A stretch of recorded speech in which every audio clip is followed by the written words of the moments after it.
Bapa tembak anak akibat berlainan politik. UFO merah jambu dilihat berlegar di ruang udara Poland. Nasi biryani batalkan hasrat lelaki bunuh diri. Bismillahirrahmanirrahim. Assalamualaikum dan salam Malaysia Madani. Bersama saya Amira Akilah dalam Netstep Global. 7 berita dunia paling trending hari ini. Jangan lupa untuk subscribe YouTube Netstep TV dan follow Facebook Netstep Malaysia.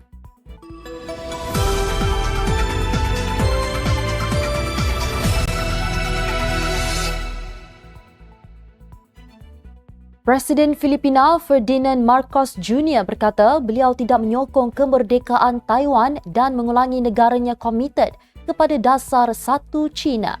Reaksi terhadap kemarahan China berhubung ucapan tahniah kepada pemenang pilihan raya Taiwan.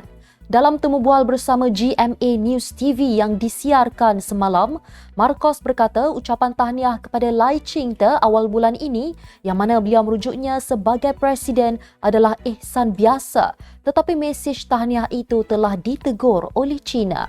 Beliau dengan tegas tidak menyokong kemerdekaan Taiwan kerana Taiwan masih wilayah China. Jurucakap Kementerian Luar memberitahu Marcos minggu lalu untuk membaca lebih banyak buku bagi memahami dengan betul selok-belok isu Taiwan. Kenyataan itu mendorong tindak balas sengit daripada Menteri Pertahanan Filipina yang mengkritik pegawai China berkenaan.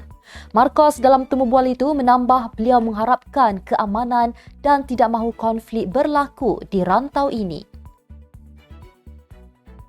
Disebabkan tidak bersetuju mengenai bendera politik yang hendak dikibarkan menjelang pilihan raya umum Pakistan, seorang bapa tergamak membunuh anak sendiri. Pertengkaran tercetus selepas anak lelaki itu baru pulang bekerja dari Qatar telah menaikkan bendera Parti Tehrik-e-Insaf PTI yang dipimpin bekas Perdana Menteri Imran Khan di rumah mereka di pinggir Peshawar, wilayah Khyber Pakhtunkhwa. Pegawai Polis Daerah Nasir Farid berkata, pertengkaran semakin memuncak dan dalam keadaan marah, bapanya melepaskan tembakan menggunakan pistol ke arah anak lelaki berusia 31 tahun sebelum melarikan diri. Anak lelaki itu meninggal dunia semasa dalam perjalanan ke hospital. Ketika ini, pasukan polis menggerakkan operasi mencari bapa mangsa yang menyokong Parti Kebangsaan Awami dan meletakkan bendera itu di rumah mereka. Pilihan Raya Umum Pakistan dijadualkan berlangsung pada 8 Februari depan telah sering dicemari dengan keganasan di Pakistan apabila calon-calon bertanding menjadi sasaran pengeboman dan serangan senjata api. Sebuah pesawat tentera Myanmar melanggar landasan ketika mendarat di India dan menyebabkan 12 orang askar cedera semasa mengumpul tentera yang melarikan diri daripada pemberontak bersenjata yang memerangi junta negara mereka. Pesawat jenis turboprop Shanxi Y8 buatan China terbabas dari landasan pada tengah hari di Lengpui, lapangan terbang utama di negeri Mizoram, India. Pegawai pihak berkuasa lapangan terbang India di Lengpui memberitahu portal berita bahawa penerbangan itu mengumpulkan 92 askar yang telah menyeberang ke India dari negara jiran Myanmar minggu lalu. Seorang pegawai yang enggan dikenali melaporkan 4 daripada 12 mangsa disahkan cedera parah. Rakaman susulan naas yang disiarkan menunjukkan badan pesawat telah bengkok kemudian memotong rumput padang yang tinggi selepas tergelincir. Penerbangan itu sepatutnya membawa pulang kontingen terakhir membabitkan 276 tentera Myanmar yang telah menyeberang ke India minggu lalu. Objek bercahaya merah jambu dipercayai objek terbang tidak dikenali UFO melepasi pesawat di ruang udara ketika dalam perjalanan ke Poland, dakwa seorang pramugari. Lapor Mirror, Denisa Tanasi, 36 tahun yang bekerja dengan Wizz Air mendakwa melihat objek pelik itu di luar tingkap pesawat yang dalam perjalanan dari Luton, England ke Szymany di Poland. Oleh kerana Tanasi tidak pasti dengan objek objek dilihatnya, maka dia merakamkan penampakan cahaya merah jambu itu dengan telefon bimbitnya. Tennessee kemudian melihat semula video dirakamnya dan terkejut dengan objek ditemukannya itu bergerak bersebelahan dengan pesawat di ruang udara, kejadian yang tidak pernah dilihat sebelum ini. Dalam rakaman video itu, 4 objek aneh berbentuk bulat dan berwarna merah jambu kelihatan berkelip-kelip di langit pada waktu malam. Video diambil Tennessee adalah terbaharu dalam siri kandungan disiarkan di media sosial yang mendakwa merakam penampakan objek bercahaya yang aneh.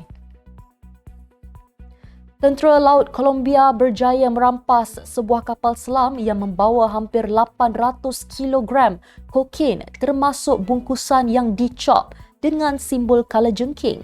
Lapor BBC, kapal selam atau dipanggil Narcosub sepanjang 15 meter yang pertama kali dikesan tahun ini berjaya dirampas ketika melalui lautan Pasifik dan polis turut memberkas 3 individu di atas kapal tersebut.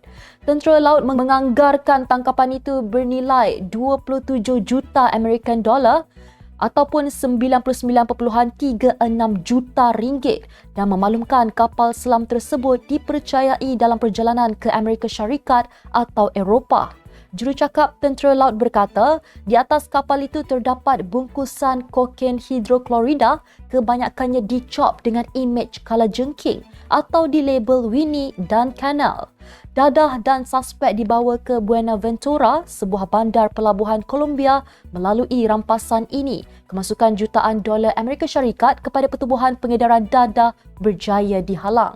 Hasil daripada penjualannya di pasaran haram antarabangsa serta pengedaran kira-kira 2 juta dos di jalan-jalan di seluruh dunia juga dapat disekat, kata jurucakap Tentera Laut itu. Portal berita WION News kemarin melaporkan seorang lelaki bertindak untuk terjun dari sebuah jambatan di Kolkata, India, tetapi sempat dihalang oleh seorang polis yang menawarkannya 1 set nasi biryani dan peluang pekerjaan. Kejadian itu berlaku sekitar pukul 2.30 petang waktu tempatan Isnin lalu dan menyebabkan jalan raya sesak hampir sejam. Pada hari kejadian, mangsa menaiki sebuah motosikal bersama anak perempuannya dan berhenti berhampiran jambatan tersebut. Dia memberitahu bahawa telefon bimbitnya terjatuh di atas jalan raya. Si anak keliru apabila melihat bapanya memanjat palang besi dan mengancam untuk terjun dari jambatan itu. Anggota pasukan pengurusan bencana polis Kolkata dan bomba tiba di lokasi kejadian dan memujuk lelaki tersebut dengan menawarkan kepadanya 1 set nasi biryani bersama peluang pekerjaan. Drama itu berakhir dengan lelaki berkenaan memutuskan untuk tidak terjun dari jambatan tersebut. Sebentuk cincin bertatahkan permata jet bernilai 1 juta yuan atau RM665,954 tercicir dari tingkap sebuah rumah di Aras 9 lalu terjatuh ke dalam saluran parit di tingkat bawah, lapor portal berita South China Morning Post. Kejadian itu menyebabkan penduduk sebuah kawasan kejiranan di wilayah Guangdong terpaksa menahan bau busuk selama 3 hari ketika operasi mencari cincin itu dilakukan di saluran parit tersebut. Berdasarkan sebuah hantaran yang dimuat naik di platform Douyin, seorang lelaki berkata, cincin itu terlepas daripada tangan bapanya ketika cuba merakam video di tepi tingkap. Bapanya menempah kas cincin tersebut untuk dihadiahkan kepada bakal isteri lelaki berkenaan menjelang majlis perkahwinan mereka tidak lama lagi. Sekumpulan lelaki kemudian diupah untuk mencari cincin itu di saluran parit. Salah seorang pekerja fan berkata, dia dan rakannya masing-masing dibayar sebanyak 500 yuan sehari untuk mencarinya. Sekian sahaja Netstep Global pada hari ini. Jangan lupa bersama saya setiap hari pada waktu yang sama untuk ikuti 7 berita dunia paling trending hanya di Netstep Global. Follow Facebook Netstep Malaysia dan subscribe YouTube Netstep TV. Netstep Malaysia menjangkau informasi, mengorak inspirasi. Saya Amira Akilah, Assalamualaikum dan salam sejahtera.